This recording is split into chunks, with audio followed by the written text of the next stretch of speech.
1 Corintios capítulo 6, leeremos los versículos 1 al 11, dice la palabra del Señor. ¿Se atreve alguno de ustedes cuando tiene algo contra su prójimo a ir a juicio ante los incrédulos y no ante los santos? ¿O no saben que los santos han de juzgar al mundo?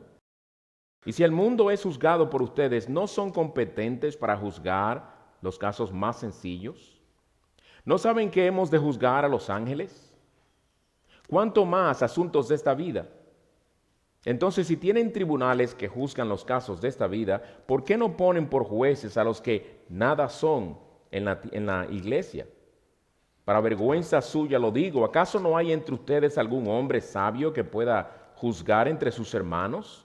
Sino que hermano contra hermano litiga, y esto ante incrédulos. Así que en efecto es un fallo entre ustedes el hecho de que tengan litigios entre sí. ¿Por qué no sufre mejor la injusticia? ¿Por qué no ser defraudados? Por el contrario, ustedes mismos cometen injusticias y defraudan, y esto aún a sus propios hermanos. ¿O no saben que los injustos no heredarán el reino de Dios? No se dejen engañar, ni los inmorales, ni los idólatras, ni los adúlteros, ni los afeminados, ni los homosexuales, ni los ladrones, ni los avaros, ni los borrachos, ni los difamadores, ni los estafadores heredarán el reino de Dios. Y esto eran algunos de ustedes.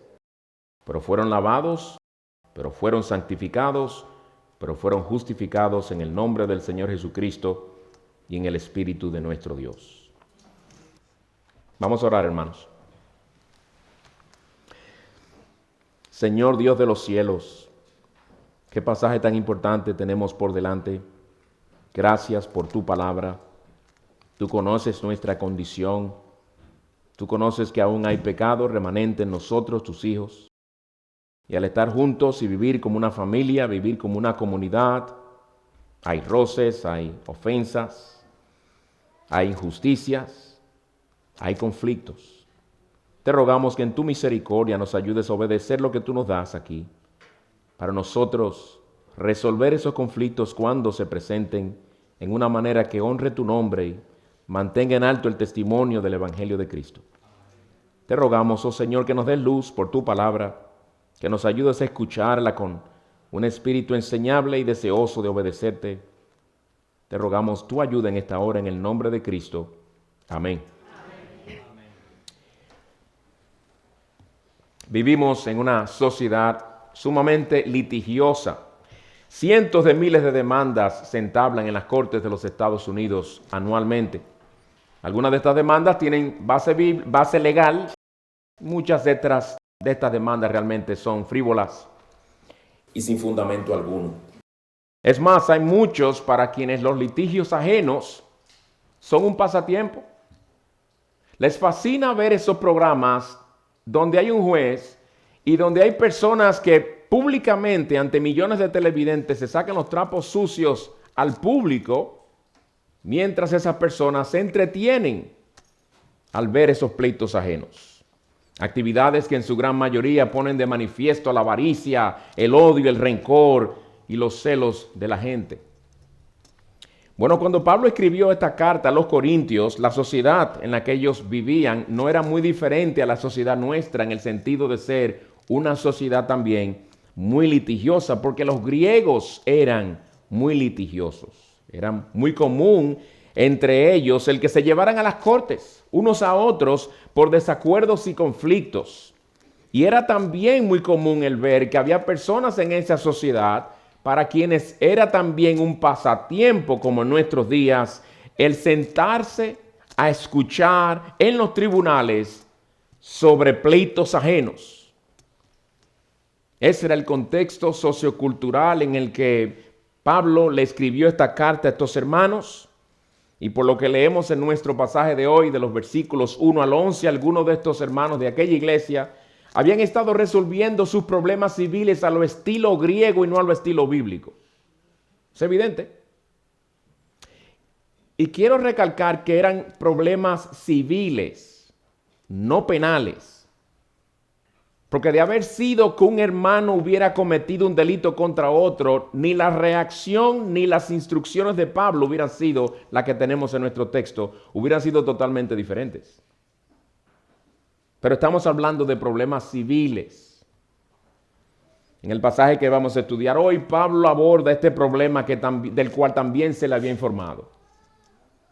De la familia o de la iglesia que se reunía en casa de Cloé, vinieron a decirle a Pablo, no solamente Pablo, hay divisiones entre los hermanos. No solamente Pablo, hay inmoralidad sexual en aquella iglesia. Le dijeron, Pablo, encima de todo esto hay otro problema. Los hermanos, cuando tienen un conflicto, especialmente monetario, se están llevando a los tribunales, Pablo. ¿Tú sabes lo que es eso? Hermano contra hermano, litigando. Por eso Pablo empieza en el versículo 1 con una pregunta. ¿Se atreve alguno de ustedes, cuando tiene algo contra su prójimo, a ir a juicio ante los incrédulos y no ante los santos?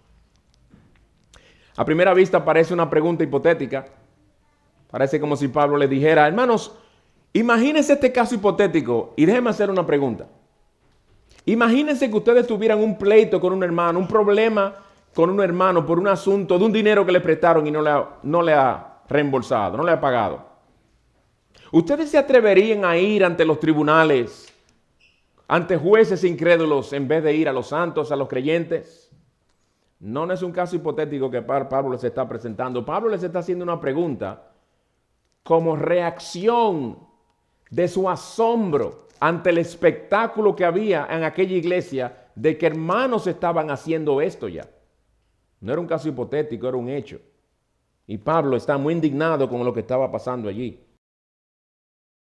Es como si él le dijera a ellos que cuando uno de ustedes, he escuchado yo, que cuando uno de ustedes tiene algo contra de su hermano, se atreve a llevarlo a juicio ante los incrédulos y no ante los creyentes. Yo no puedo creer una cosa así. ¿Cómo va a ser?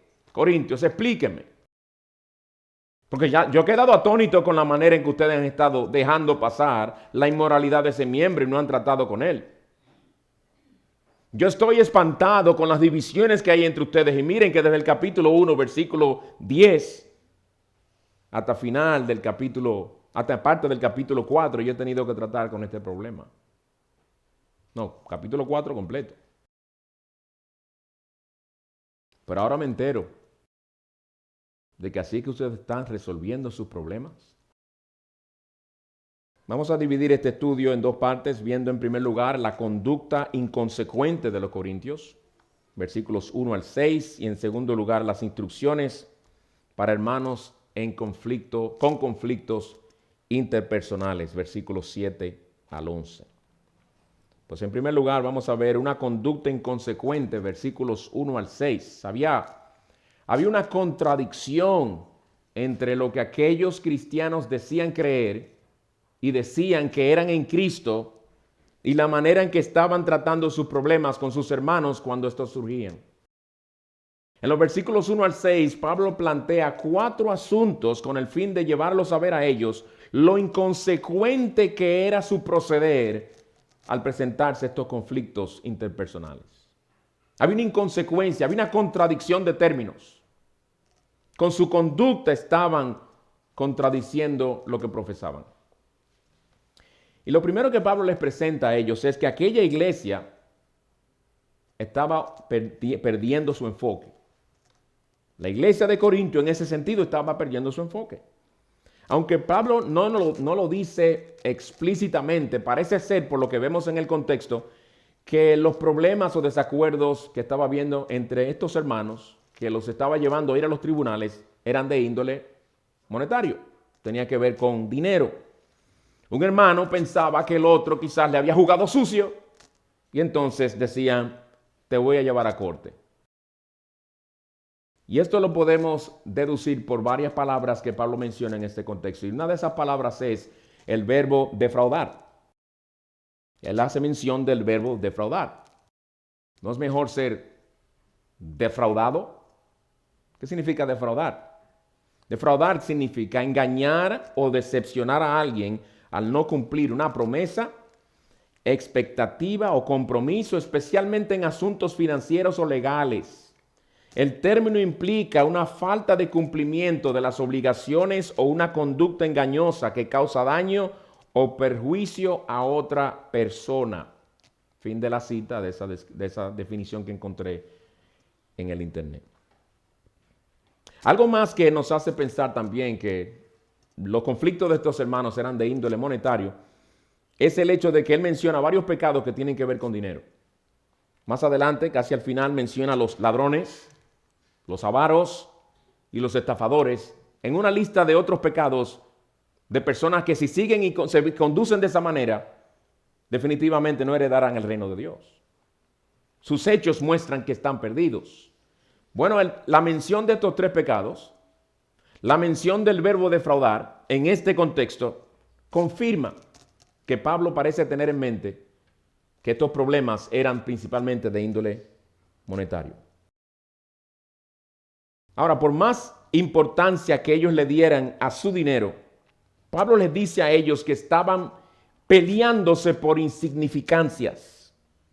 Peleándose por insignificancias. En el versículo 12 les dice, ¿o no saben que los santos han de juzgar al mundo? Y si el mundo es juzgado por ustedes, ¿no son competentes para juzgar los casos más sencillos? O realmente, como dice, realmente yo puse una versión en mis notas aquí, parece que no es la misma versión de las Américas. Lo traducen casos más triviales. Y no me acuerdo realmente cuál fue esa versión. Por error mío pensaba que era la nueva versión de las Américas, pero no lo es. Pero él llama a estos casos de estos hermanos comparativa o relativamente triviales. Él se refiere a estos desacuerdos como cosas insignificantes, cosas de poca importancia. Y lo que les quiere decir es esto. Hermanos, a la luz de todo lo que yo les he enseñado a ustedes sobre las bendiciones de las que ustedes gozan como creyentes, ¿creen que vale la pena estarse peleando con los hermanos por un par de pesos? Aquellos creyentes habían estado perdiendo de vista su enfoque, el enfoque bíblico que Pablo les había enseñado a ellos. Como ya les había dicho en el capítulo 3, versículo 21, todo es vuestro y vosotros de Cristo y Cristo de Dios. Y además de esto, ellos habían sido perdonados por Cristo. Habían sido reconciliados con Dios. Habían sido bendecidos con toda bendición espiritual en los lugares celestiales en Cristo, como él le dice a los Efesios.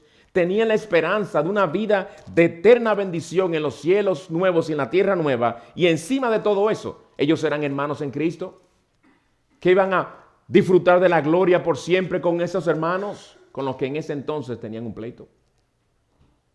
Es decir, tenían todas esas bendiciones gloriosas en Cristo y estaban peleándose por algo de poco valor. Qué vergonzoso, ¿verdad? Hermanos en Cristo llevándose a los tribunales por dinero cuando gozaban de riquezas eternas en Cristo. Y Pablo les dice, eso es vergonzoso. Ustedes han perdido el enfoque totalmente. Pero además de esto, él también les dice a ellos que aquella iglesia se había olvidado de sus privilegios. Se había olvidado de sus privilegios, de varios privilegios que tenían. Y Pablo dice en los versículos 2 y 3, que no es un versículo muy fácil de interpretar, les explicaré un poco por qué. ¿O no saben que los santos, los creyentes, han de juzgar al mundo? Y si el mundo es juzgado por vosotros, ¿no son competentes para juzgar los casos más triviales? ¿No saben que hemos de juzgar a los ángeles? ¿Cuánto más asuntos de esta vida? No podemos decir con seguridad, hermanos, a qué es que Pablo se refiere cuando dice aquí que los creyentes participarán en el juicio final al participar en el juicio del mundo y en el juicio de los ángeles. Como Pablo menciona aquí, como privilegios que ellos como creyentes tenían y que debían recordar a la hora de ver lo que estaban haciendo al tratar sus problemas como los estaban tratando. Lo que sí podemos decir sobre esto, por ejemplo, es que en Mateo 19, versículo 28 y Lucas 22, versículos 29 y 30, el Señor Jesucristo, dirigiéndose a sus apóstoles, les dice que ellos participarán en el juicio final y que que ellos habrán de juzgar a las 12 tribus de Israel. Y en Apocalipsis 20, versículo 4, otra mención de este hecho, dice, también vi tronos, en plural, y se sentaron sobre ellos lo que se les concedió autoridad para juzgar. Hay una involucración de siervos de Dios, del pueblo de Dios en ese juzgar. pero no podemos decir, hermanos, con toda seguridad que es a esto que Pablo se está refiriendo específicamente, porque en estos textos citados no se hace mención de juzgar a ángeles. Leí de un comentarista que interpreta esto como un privilegio que todos aquellos que estamos en Cristo tenemos, en el sentido de que así por nosotros estar en Cristo, cuando Él juzgue al mundo y a los ángeles, nosotros posicionalmente en Él juzgaremos al mundo y a los ángeles. Personalmente creo, hermanos, que no tenemos suficiente evidencia como para decir cómo esto va a suceder y todo lo que esto implica, pero la realidad es que aunque no entendamos perfectamente este hecho que Pablo menciona, los creyentes tendremos este privilegio inmenso que aquí se menciona. Sin embargo, esto es lo que creo que debemos enfatizar. Lo que debemos enfatizar es no este punto que él acaba de mencionar, este privilegio, porque no lo menciona para expandir el tema y llevarnos a ver sus implicaciones. Pablo lo está mencionando para que ellos se comparen ese privilegio con su conducta presente en cuanto a sus conflictos interpersonales. Por eso creo que un siervo de Dios, un comentarista, lo resume excelentemente cuando dice lo siguiente: el argumento va de lo mayor a lo menor. Lo mayor es ese inmenso privilegio escatológico. Lo menor es sus pleitos unos con otros. El argumento va de lo mayor a lo menor. Si ellos están destinados a participar en el juicio del mundo y de los ángeles, deben poder resolver asuntos cotidianos de mucho menor importancia. El punto principal no es informarles sobre su rol escatológico en el juicio, sino la inferencia que se extrae de este. La pregunta no es cuáles son todos los detalles específicos de lo que implicará el que nosotros participemos en ese aspecto del juicio. La pregunta es qué implicaciones prácticas tiene en el presente, en la iglesia de Cristo, el yo saber que yo tengo ese privilegio. Y Pablo dice, bueno, que aquello que es glorioso y grandioso no se compara con la insignificancia de sus pleitos. Resuelvan sus pleitos. ¿Qué es lo que ustedes tienen por delante mucho más glorioso? Esa es la idea. Sin embargo, hermanos, a la hora de resolver ese conflicto, estos hermanos no estaban teniendo en cuenta sus privilegios, sino que iban ante los jueces sin conocimiento bíblico, jueces sin discernimiento espiritual. Hombres que, aunque aplicarían la ley al caso específico que se le presenta ante ellos, las leyes civiles, no tratarían con el corazón de los miembros de la iglesia que se estaban sentando allí ante ese juez. El juez iba a decir, ok, él te debe esto, él no te lo ha pagado, o él te vendió esta carreta, o te vendió un camello y estaba defectuoso y no te quiere devolver tu dinero. Y él podrá decir lo que la ley decía y aplicar lo que la ley romana, porque era el imperio romano, decía. Pero no le iba a decir, hermano, ¿qué motivó tu corazón a negarle al hermano, devolverle el dinero cuando tú sabes que era lo más justo? El juez no se iba a meter en eso. El juez no le iba a preguntar al demandante, ¿qué tú crees que es la mejor manera de glorificar a Cristo en estas circunstancias? El juez lo único que iba a hacer era aplicar la ley. Ellos se presentaban ante aquellos jueces incrédulos a básicamente decirle, con su presencia allí, su señoría, díganos qué debemos hacer. Díganos quién tiene razón según la ley romana. Somos dos hermanos en Cristo, aunque algún día tendremos el privilegio de participar aún en el juicio suyo, juez. Pero tenemos un problema que queremos que usted nos resuelva. No podemos resolverlo. Con acciones como esas, ellos estaban negando delante de aquellos jueces y delante de todo ese público que le encantaba ver esas cosas, estaban negando el privilegio que ellos tenían en Cristo. Por eso Pablo les dice en el versículo 4, entonces, si tienen tribunales que juzgan los casos de esta vida, ¿por qué no ponen por jueces? ¿Por qué ponen por jueces a los que son nada en la iglesia? Los problemas que ellos tenían por ser hermanos en Cristo eran problemas que le incumbían a la iglesia. No eran problemas que le incumbía al público, no eran problemas que le incumbían a los jueces en las cortes. De ahí la pregunta de Pablo, ¿por qué ponen por jueces a los que nada son en la iglesia? Ellos no tienen autoridad en la iglesia. Ellos no tienen la sabiduría para ayudarles a resolver el problema a fondo. O te podrán devolver tu dinero. Él podrá obligar al hermano a devolverte tu dinero. Él podrá obligar al hermano a volverte a arreglarte el techo que te hizo mal. Pero él no podrá ayudarlos a cómo agradar a Cristo.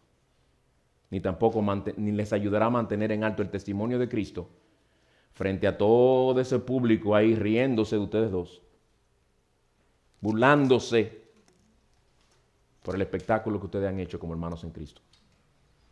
Hace muchos años me tocó interpretarle a una pareja no era un juicio, pero era una audiencia ante un juez. Era un divorcio. Cada uno al lado, a su lado, respectivo lado. Y se dio a conocer por las declaraciones que estaban haciendo, para tristeza mía, de que eran dos creyentes, una pareja de creyentes que se estaban divorciando, y era el juez tenía que determinar qué domingos aquel llevaba a sus hijos a la iglesia y qué domingos ella llevaba a los hijos de ella a la iglesia de ella. Qué triste y qué mal testimonio se dio allí aquel día. Pero esa es la realidad que Pablo tiene por delante y que está confrontando en esta iglesia, en este pasaje que estamos viendo. ¿Por qué pedir que el que juzgue su caso sea alguien que no tiene nada que ver con la iglesia? Ni sabe ni conoce lo que Cristo exige sobre cómo debe comportarse su pueblo en situaciones como esas. Lo único que ese juez incrédulo puede hacer por ustedes, Pablo les está diciendo, es darle una decisión que hará que alguno de los dos salga diciendo, tú ves, yo tenía razón. Eso es lo único. Saliste teniendo la razón, saliste con tu bolsillo lleno de dinero. ¿Y qué lograste? ¿Ahora tú crees que ese juez tú lo vas a poder invitar a la iglesia el domingo? Y a todos aquellos que se estaban riendo ahí atrás, que saben que tú eres parte de esa iglesia Corinto, Pablo le dice, no lo piense, porque eso no va. Saliste con tu dinerito y quizás le cobraron a él lo que tú gastaste al entablar la demanda. Pero diste un mal testimonio. En tercer lugar, Pablo les dice a ellos que aquella iglesia estaba descuidando los recursos que tenían. Los recursos que tenían. El Señor Jesucristo en su gran amor había provisto a aquella iglesia, como ha provisto a toda iglesia local, de recursos para ayudar a los hermanos en circunstancias como esas, donde hay desacuerdos, donde hay conflictos. Versículo 5. ¿Acaso no hay entre ustedes algún hombre sabio que pueda juzgar entre sus hermanos? ¿Por qué ir a los juicios? ¿Por qué ir ante los jueces que ni conocen al Señor? ¿Por qué ir al público? Ustedes no tienen un hermano ahí que le pueda ayudar. Es otra pregunta retórica que Pablo les hace con la cual les está diciendo, claro que los hay. Claro que los hay.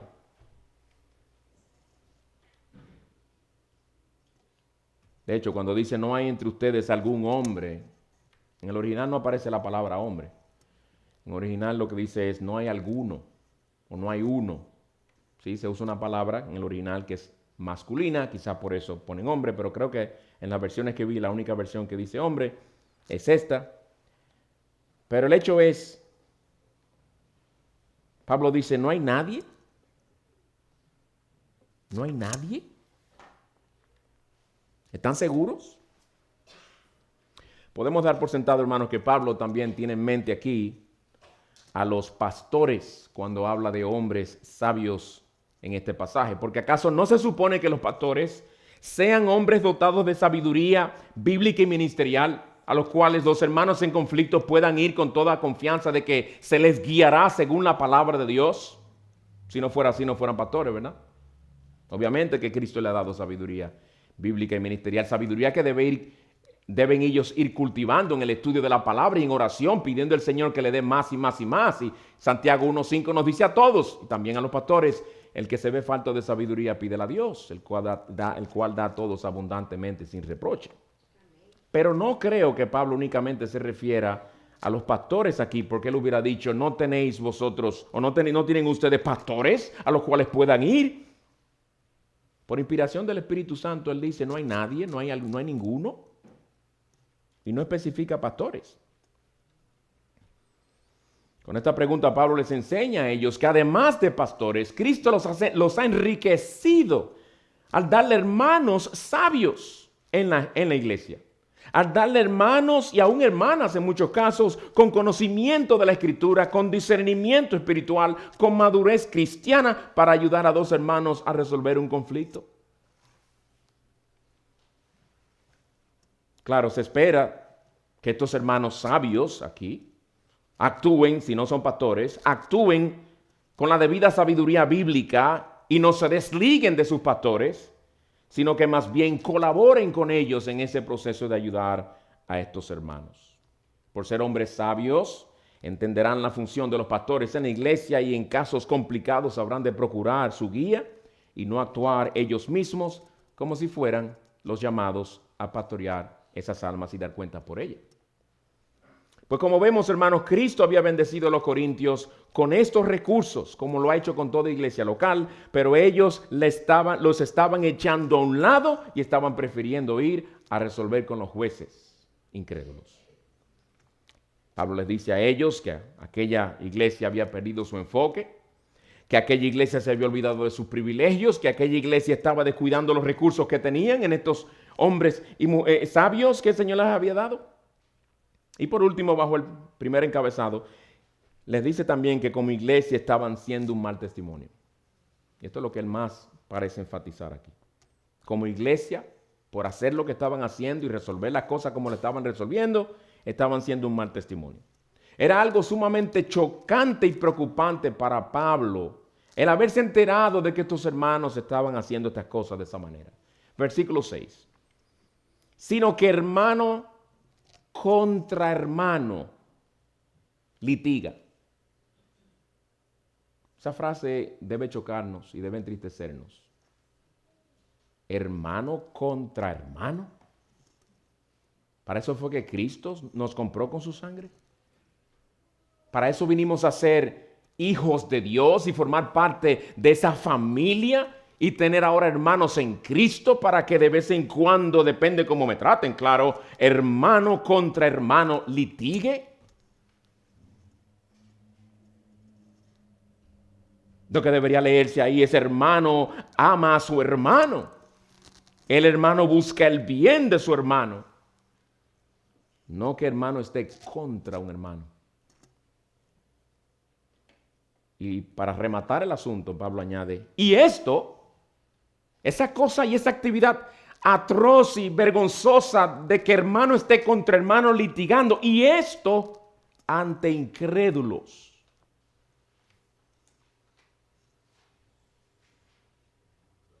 Qué triste, ¿verdad? Los que se presentaban ante los jueces incrédulos en los tribunales, que eran públicos, recuerden, estaban deshonrando a Cristo y el testimonio de su iglesia ante aquella sociedad incrédula. Estaban creando una tremenda barrera contra el evangelio y convirtiéndose en una excusa para que aquellos en la sociedad presentes allí escuchando y todos aquellos que se enteren luego de que salgan de la audiencia y los rieguen por ahí, para que estos usen eso como excusa para decir a la iglesia de Corintio: ¿tú me estás invitando a la iglesia de Corintio? No. Yo estuve en la corte los otros días. Dos de los hermanitos casi se ahorcan ahí. Y el hermanito de este lado tiró un palabrón ahí que yo digo, bueno, o yo oí malo o dijo una mala palabra. Pero estaban calientes los dos. Que me den mi dinero. Dio un golpe ahí en el cosa y el alguacil vino y se metió. Yo no voy para esa iglesia, no. Hermano, ¿qué clase de testimonio cristiano estaban dando estos creyentes ante un público incrédulo al sacarse los trapos sucios delante de todos ellos? ¿Qué clase de testimonio dan los cristianos que no se llevan bien unos con otros? ¿Qué mensaje le dan al mundo una iglesia en la que hay contienda, disputas y enemistad entre los hermanos? ¿Qué influencia puede tener en la sociedad una iglesia que predica de un Salvador todopoderoso que salva y transforma pecadores si la sociedad lo que ve es lo contrario? ¿Cómo puede una iglesia a la que se le llama amar a sus enemigos predicarle a un mundo que ve que los hermanos mismos no se aman unos a otros? Y eso estaban haciendo los corintios públicamente en aquellos tribunales. Esto es lo que estaba pasando allí. Imagínense ese espectáculo, los creyentes, los incrédulos sentados en aquella sala de tribunal, burlándose al ver a los discípulos del Salvador amoroso, expresándose públicamente todo el enojo, el rencor y la frustración que el uno tiene contra el otro.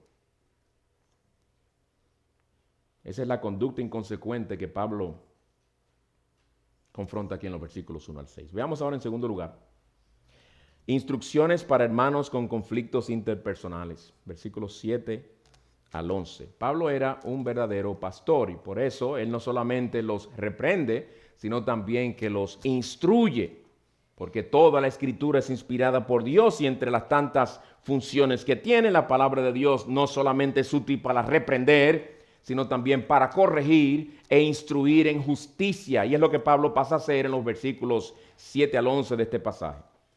Y aunque Pablo se dirige a toda la iglesia aquí, al principio parece estarse dirigiendo a la parte injuriada, al que había sido afectado, aquel que lo habían defraudado. Y eso lo podemos percibir en su lenguaje, en las palabras que usa. Y luego vamos a ver cómo parece dirigirse al que injurió, al que defraudó. En el versículo 7 se dirige a la parte injuriada, el que ha sido ofendido, ¿verdad? ¿Qué le dice Pablo a esa persona? Versículo 7. Así que, en efecto, es ya un fallo, es ya una pérdida entre ustedes el hecho de que tengan litigios entre sí. Si llegaron a la corte fue porque lo más probable, la parte injuriada decidió someter la demanda y decir, no, tú y yo hemos hablado, tú lo que te enoja conmigo cuando yo te pido que me dejes el dinero, yo voy a entablar una demanda, o como a alguna gente le encanta decir, lo dicen con gustico, nos vemos en corte. Espérate, tú trataste de resolverlo. No, nos vemos en corte, pero espérate. No acabamos de leer que hay personas sabias que Cristo ha dado a la iglesia, pero ellos se estaban olvidando de eso, acuérdense. Nos vemos en corte.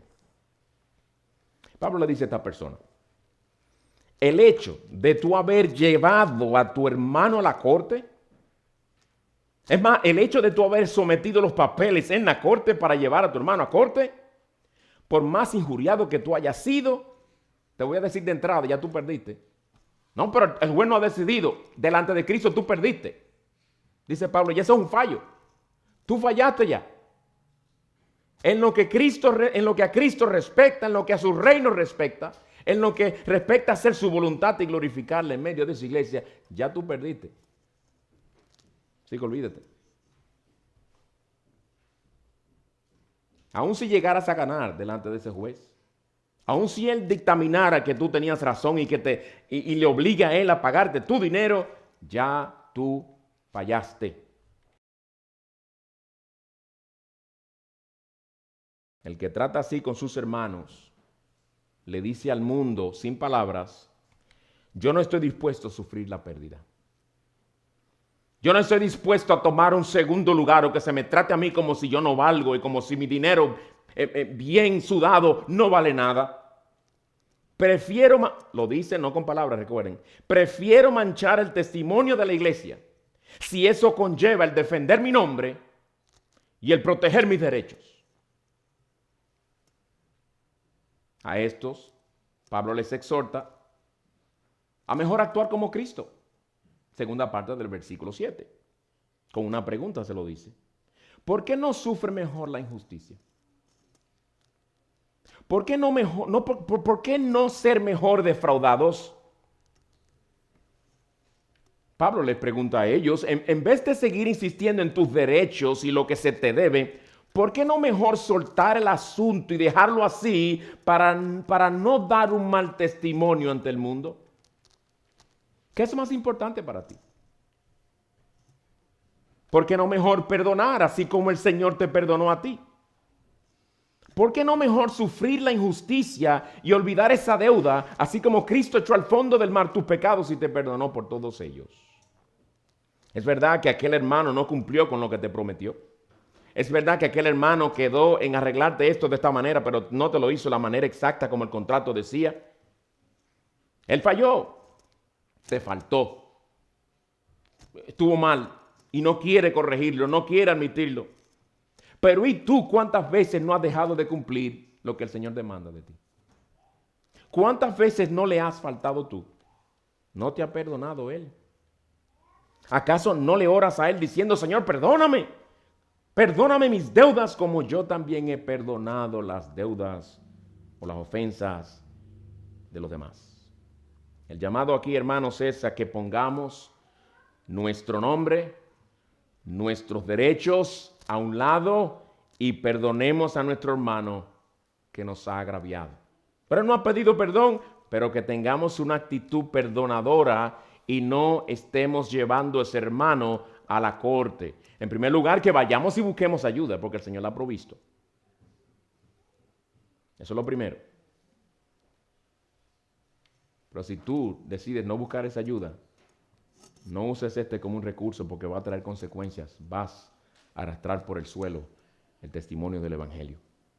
Este es un llamado, hermanos, a escoger el camino más excelente. Es lo que Pablo está llamándoles. ¿Cuál es el camino más excelente según 1 Corintios capítulo 13, que llegaremos ahí algún día? El amor. El camino más excelente es el camino del amor. Yo os mostraré un camino más excelente, dice él al final del capítulo 12 y empieza el capítulo 13 con el amor. Ese es el camino más excelente al cual Pablo les está llamando aquí, indirectamente. A escoger el mejor proceder en circunstancias en las que muy probablemente el próximo recurso sería hacer el asunto público y deshonrar el nombre de Cristo y de su iglesia dando un mal testimonio. De ahí que Pablo les dice con la pregunta, ¿por qué no mejor esto y lo otro? Es el Señor a través de Pablo que te lo está diciendo a ti y a mí. Para el Señor ese proceder es mejor. Lo que siempre es mejor es hacer lo que más glorifica al Señor. Lo mejor siempre será actuar como Cristo, aún a costa de nuestra propia pérdida personal o pérdida emocional a veces. Pablo aquí hace eco de las palabras del Señor Jesucristo en Lucas 6:29, donde el Señor allí dijo, al que te hiere en la mejilla, preséntale también la otra. Y al que te quite la capa, no le niegues tampoco la túnica. Sí, yo sé que hay otros principios bíblicos que podemos usar para aplicar en circunstancias difíciles como estas, y este no es el único. Pero esta debe ser la actitud predominante en el creyente, que fue la actitud del Señor Jesucristo. Fíjense, el mismo Señor dice aquí que le ponga la mejilla, que le presente la otra, el que te hiera la mejilla. A él le hirieron la mejilla en el sentido de que le dieron de bofetadas. A los soldados no le dijo nada, pero cuando durante su juicio le dieron una bofetada, él dijo, si he hecho mal, ¿cuál es el mal? Y si no he hecho nada malo, ¿por qué me abofeteas? Esa pregunta fue más poderosa con otro golpe que responder con un golpe, ¿verdad? Pero fue manso en su respuesta. Actuó con mansedumbre y con respeto. Ahora, ¿quiere Pablo decir que la otra persona no tiene culpa? ¿Que la dejemos como si fuera que nada absolutamente pasó? ¿Que debemos pasar por alto su conducta como si fuera nada? Claro que no, hermanos. Por eso él pasa ahora a hablarles a aquel que defraudó. Y sus palabras son fuertes. Porque le habla de consecuencias eternas para aquellos que viven de esa manera. Versículo 8. Por el contrario, ustedes mismos cometen injusticias y defraudan. Y esto a los hermanos. Ahora se dirige a aquel que defraudó a su hermano. Porque definitivamente si se están llevando a corte, uno es el defraudado y otro el que defraudó. Él les acusa de pecado a estas personas. Dice, cometen injusticias y defraudan. Y lo que agrava el asunto es, y esto a los hermanos. Hubiera estado mal si tú hubieras defraudado a uno que no es creyente. Pero se magnifica tu culpa al haberlo hecho contra uno de tus hermanos. Esa es la idea. Y luego Pablo pasa a decirles a ellos que ellos estaban actuando como los impíos cuyos pecados les traerán condenación. Él los confronta con la realidad de que si ese es el patrón de conducta de ellos, estarían dando a conocer que no eran verdaderos cristianos. Versículos 9 y 10. ¿O no saben que los injustos no heredarán el reino de Dios? ¿Por qué habla de injustos? Porque acaba de decir, ustedes cometen injusticia contra sus hermanos. Y él le dice, ustedes siguen así y viven de esa manera, ustedes están mostrando que ustedes no van para el cielo. Ustedes tienen un problema peor que un problema con el hermano. Ustedes tienen un problema con Dios inmenso que no se ha resuelto todavía. Resuélvelo. ¿No saben que los injustos no heredarán el reino de Dios? No se dejen engañar. Y ahora da una lista de pecados, ¿ok? Pecados que podríamos llamar pecados escandalosos. Y entre esos pecados escandalosos, Pablo le mete también los pecados que está confrontando en aquel que injurió a su hermano.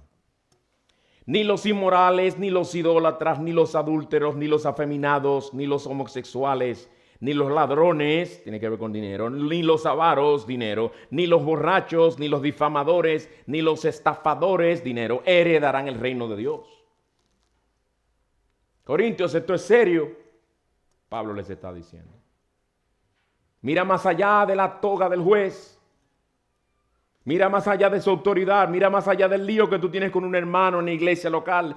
Tú tienes un problema con Dios y tú no te arrepientes de ese pecado. Y aunque el hermano, por amor al Señor y el testimonio del evangelio, decida sufrir el agravio, Dios va a tratar contigo. Dios va a tratar contigo. Lo que Pablo les dice a los estafadores es, este caso nunca debió haber llegado a una corte.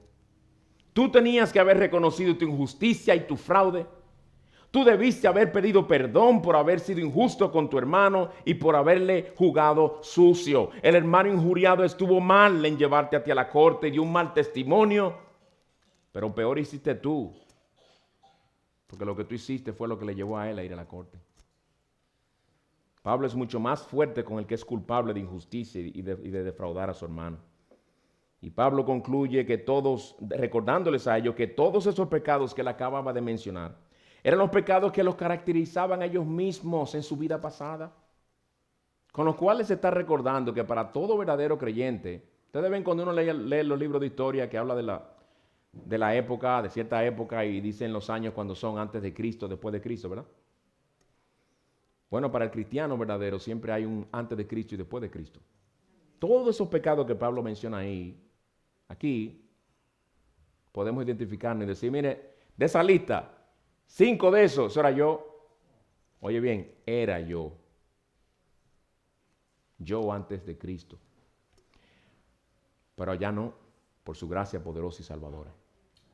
Yo después de Cristo. Y Pablo les dice en el versículo 11, y esto, todos estos pecados que yo acabo de mencionar, eran algunos de ustedes, pero fueron lavados, pero fueron santificados, pero fueron justificados en el nombre del Señor Jesucristo y en el Espíritu de nuestro Dios. Corintios, ustedes han sido transformados. ¿Por qué ustedes siguen viviendo así? Los creyentes de aquella iglesia, como los de toda iglesia, han sido lavados, santificados y justificados por la gracia de nuestro Señor Jesucristo, por la obra poderosa del Espíritu. Y por lo tanto, como fruto de ello, no solo deben dar gracias al Señor por su misericordia, sino también vivir en el poder del Espíritu Santo, dando muerte a esos pecados para que como creyentes puedan seguir agradando al Señor y evitar el mal testimonio que estaban dando como iglesia. La gente del mundo es engañadora, ladrona, mentirosa, estafadora. No todos, ¿verdad? Pero el cristiano no es así por obra de Cristo. Pablo les está diciendo, de ninguno de ustedes debería poderse decir, mi hermano me estafó. Pablo dice, ven acá, pero eso era tú en tu antigua manera de vivir. Eso eras tú, A.C., A.C. antes de Cristo. Después de Cristo, ¿cómo va a ser que un hermano esté acusando a otro de estafar? Y que haya evidencia de ello. Eso es preocupante, Pablo dice. Cristo no nos salvó en vano. Él nos salvó para que fuéramos un pueblo celoso de buenas obras, obras que deben hacerse principalmente para con los de la familia de la fe, donde menos debería esperarse que haya conflictos interpersonales es en la iglesia de Cristo, hermanos.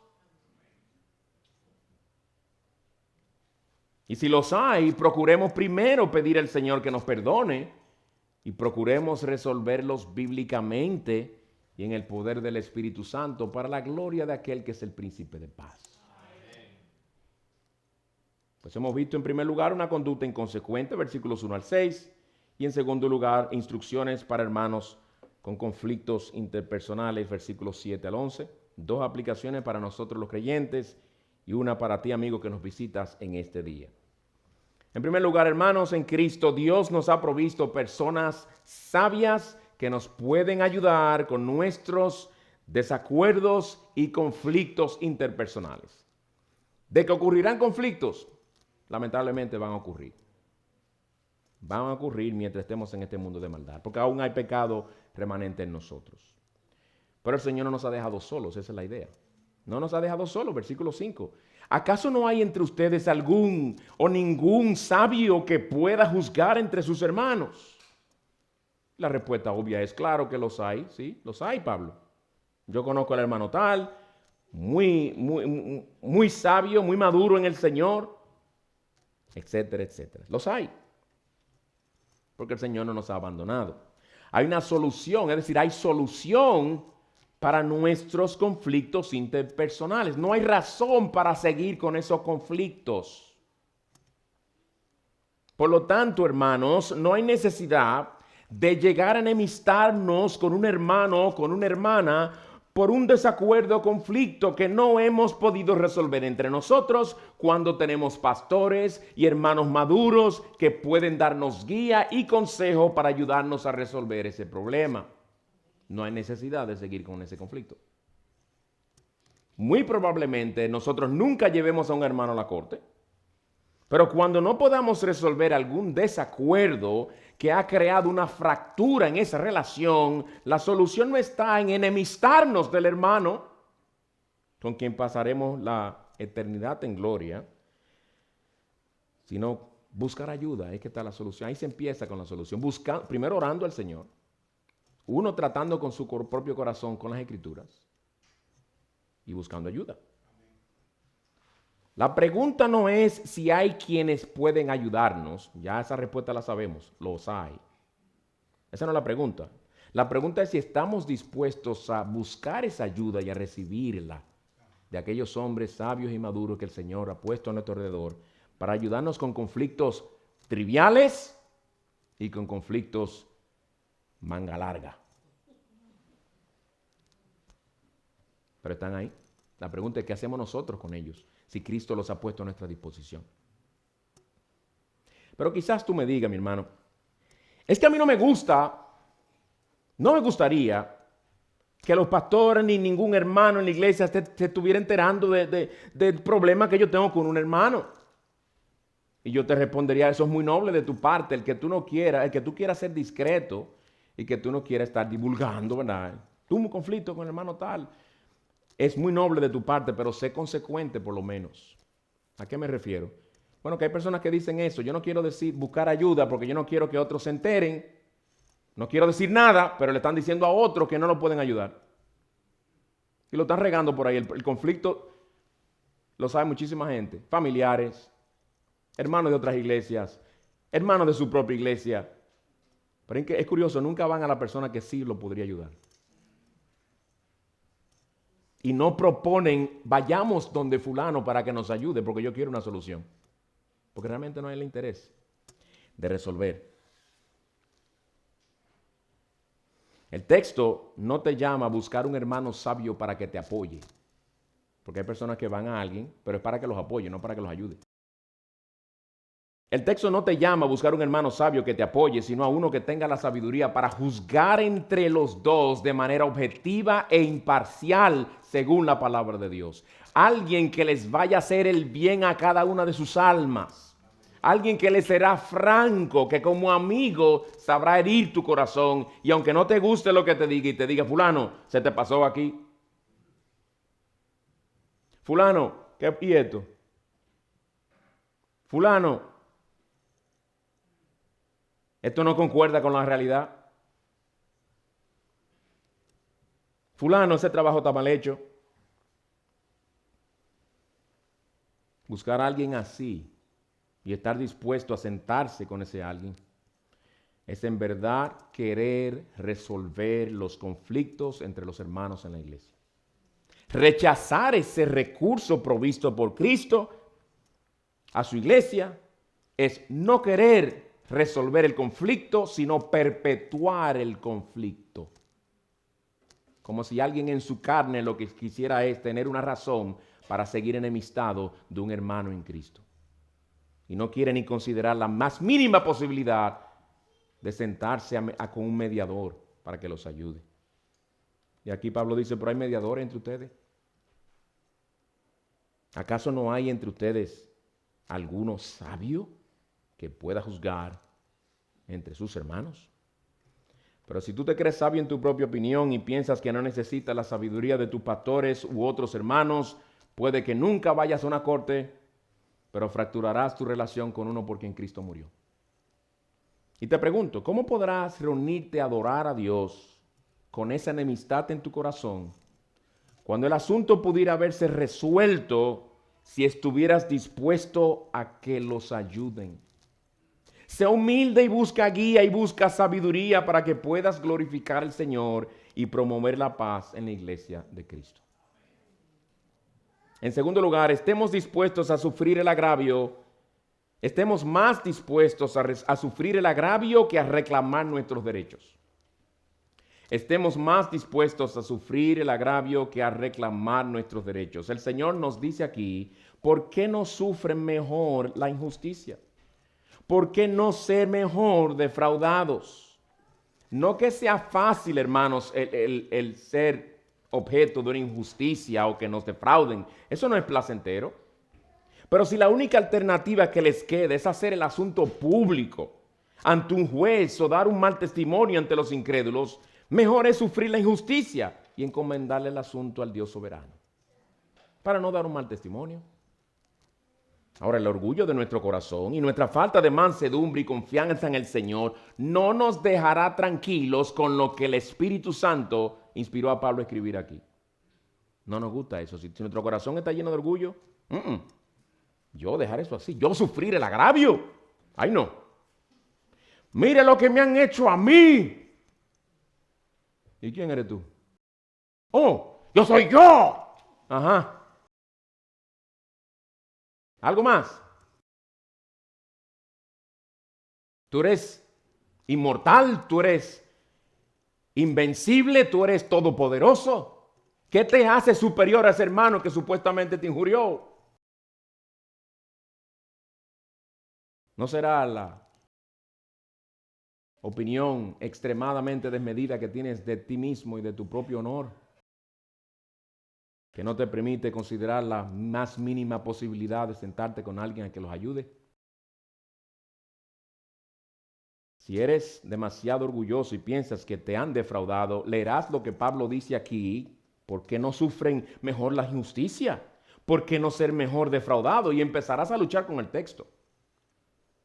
Empezarás a luchar con el texto y decir, oh, entonces, ¿qué? ¿Por qué mi hermano lo tengo que dejar así? ¿Eso es lo que usted me quiere decir? Bueno, en primer lugar, no soy yo que lo digo. El Espíritu Santo inspiró al apóstol a escribirlo. Y te puedo decir entonces que fue el Señor que te lo dijo y me lo dijo a mí. ¡Ay, qué lindo!, ¿verdad? Que lo deje así. Entonces, con mi techo dañado, que me entre el agua y me dañe todo. Entonces, que él se quede con mi dinero que me debió haber devuelto. Me dijo una cosa y me dijo, no me cumplió. No fue en lo que quedamos. Y el principio. Yo no entiendo eso, dirás. Ese pasaje no me gusta mucho. Mientras tú haces todas esas preguntas, se te va agitando el corazón y por eso trato de hablarlo así, porque las personas se agitan y hablan así. Y se ve lo muy molesto que estás. No es tanto ya con tu hermano, sino con el pasaje. Y no es tanto con el pasaje, es con el Espíritu Santo que lo inspiró.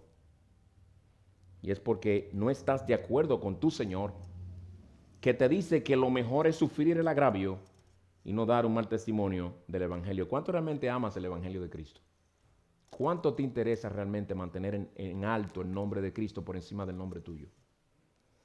Y quizás al no poder resolver el asunto, quizás haces como algunos, actúas según tu carne.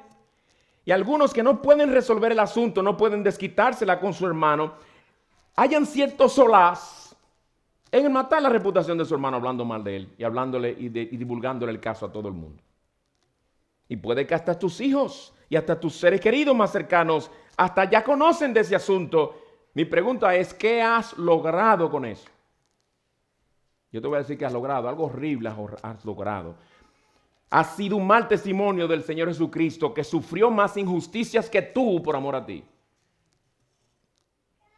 Y quizás tú digas, mi hermano, mire, déjame decirle algo. A mí no me preocupa tanto el que se cumpla conmigo, que no me cumplieron con lo que me prometieron. Lo que me preocupa es el principio. Yo no puedo dejar que una persona así se salga con la suya. Pero mi hermano, hay algo mucho más importante que tu deseo de mantener el principio y de enseñarle una lección a aquel que te defraudó. Hay algo más importante que eso y es lo siguiente. Por encima de lo que hayas perdido y de tu propio honor está el honor de Cristo y el testimonio del Evangelio.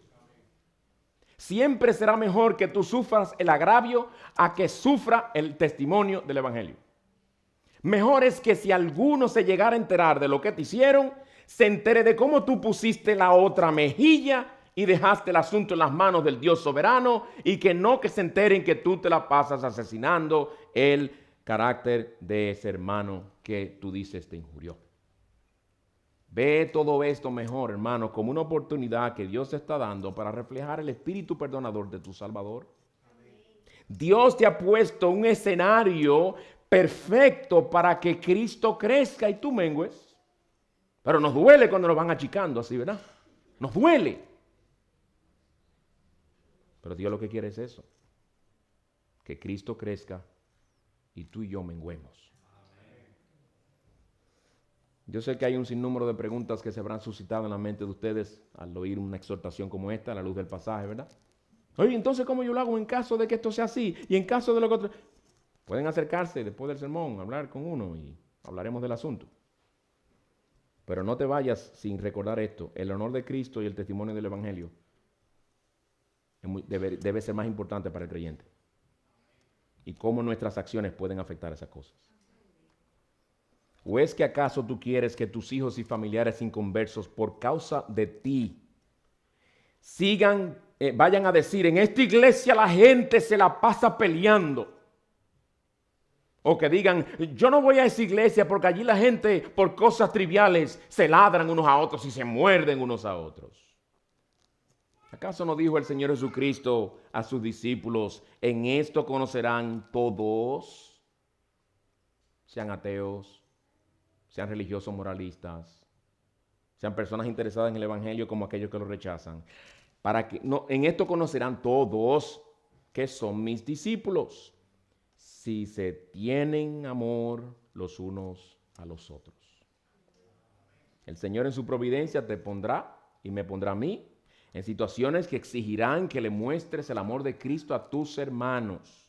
Serán situaciones difíciles, pero si clamas a Él, Él te dará la gracia. Él te la dará y conocerás el gozo de haber agradado al Señor y de haber actuado como Él. Concluyo dirigiendo unas palabras a aquellos que nos visitan, que no conocen al Señor Jesucristo. Mi amigo, nos alegra que esté con nosotros, pero este pasaje también tiene un mensaje para ti. Amigo, nunca uses el mal testimonio de los cristianos como una excusa para no venir a Cristo, porque a veces nosotros damos un mal testimonio, especialmente a la hora de haber conflictos. Hay cristianos que a veces reaccionan como fieras. Por eso Pablo le dice a los Gálatas, cuidado si se terminan mordiéndose devorándose unos a otros. No es en Santiago 4 que dice, ¿de dónde vienen las batallas y la guerra entre ustedes? ¿Cómo va a haber batallas y guerra entre el pueblo de Dios? Así mismo. de vuestras pasiones, que tenemos un deseo muy fuerte a veces de mantener nuestro supuesto gran honor y nuestra gloria en alto, que se nos olvida lo que tenemos por delante y no nos importa nada. ¿Qué importa el evangelio? Es lo que quiero, mi propia satisfacción carnal. Eso es lo que nos pasa. Así reaccionamos a veces. Y nosotros te damos un mal testimonio en eso, mi amigo. Pero este texto como otros más, el Señor te está diciendo a ti que no puedes usar como excusa nuestro testimonio. A pesar de que Él nos manda a nosotros a ser cuidadosos con el testimonio que te damos. Es muy importante porque eso te puede llevar a ti a decir, no, yo no quiero ir a la iglesia. Yo no quiero ir, porque no querer ir a la iglesia, no porque venir a la iglesia te salva. Es porque venir a la iglesia tienes la bendición y el privilegio de escuchar la palabra de Dios que Él usa para orar en tu corazón. Y el diablo no quiere eso. Y nosotros tenemos que ser muy cuidadosos de no serte de tropiezo a ti para no querer venir al Señor. Pero te voy a decir una cosa. No albergues la esperanza de que tú podrás llegar al día del juicio y decirle al Señor, Señor, no, es verdad, yo no vine a Cristo. Es verdad que yo desprecié el Evangelio. Pero yo creo que tú debes hacer una excepción conmigo. Porque yo estuve rodeado de un mal testimonio de muchos cristianos que se la pasaban peleando. Y los padres míos me dieron un mal testimonio también. Todo ese sarcasmo, esa respuesta sarcástica que se daban el uno al otro. A veces comíamos en la mesa y lo único que oía eran el cuchillo y el tenedor chocando con el plato y mami y papi en silencio. Porque estaban enojados uno con otro. Yo creo que eso es suficiente para que tú hagas una excepción y me dejes entrar a la gloria y no me mandes al infierno, Señor, porque ellos son los culpables. La respuesta del Señor será, no, tú eres responsable de haber rechazado a Cristo. Tú eres responsable de haber sido indiferente para con el Evangelio. Tu propio pecado te trajo a ti aquí. Tu propio pecado te condenará. Tú debiste haber tapado tus oídos ante todo ese mal testimonio y haberme escuchado a mí, que te decía, venid a mí, los que estáis trabajados y cargados, y yo os haré descansar. Mi amigo, tú no tienes excusa. Tú no tienes excusa para no venir a Cristo. Y ese Salvador que te dice hoy que no tienes excusa, es el que te llama a venir a Él y con misericordia y gracia perdonará toda tu maldad. ¿Y tú sabes qué te va a resolver? Te va a resolver no un conflicto interpersonal, no. Te va a resolver tu conflicto con tu Creador. Por eso Él es el único que te puede reconciliar con Él por medio de su sangre. Ven a Cristo, confía en Él, mi amigo. Y ese problema que hoy tú tienes con tu Creador, que su ira está sobre ti, al Creador que tú desprecias, que tienes en poco, del que no quieres saber, Él te ha traído aquí a escuchar su palabra de nuevo. Y si vienes a Él, en Él hallarás perdón, misericordia, reconciliación y serás hecho un hijo o una hija de Dios. Y vendrás a tener como nosotros la gran responsabilidad y el gran privilegio de representarlo a Él y de imitar a Cristo en una manera débil e imperfecta, pero por su gracia cada vez más creciente, para que personas como tú vean en carne y hueso que Cristo realmente es un Salvador poderoso para salvar y transformar vidas. Ya esto eran algunos de ustedes. Así se puede decir de muchos aquí. El Señor use su palabra. Oremos. Señor, gracias por tu misericordia, por tu amor para con nosotros. Te pedimos que nos perdones, Señor, cuando no hemos resuelto nuestros problemas, conflictos en una manera bíblica. Perdónanos por no estar dispuestos a recibir la guía y el consejo de aquellos que pueden en verdad ayudarnos conforme a tu palabra. Danos corazones dóciles y humildes, Señor, más preocupados por el honor tuyo que por el nuestro, dispuestos a sufrir el agravio, más dispuestos a eso que a enfatizar nuestros derechos. Que en un mundo lleno de litigios, de odio, de rencor, nosotros podamos ser luminares por medio de nuestra conducta misericordiosa, pacificadora. Pero sin ti no podemos, Señor, ayúdanos. Y ten misericordia de aquellos que hoy no quieren saber de Cristo. Obra en sus corazones, Señor. Trae salvación, te lo pedimos en su nombre. Amén.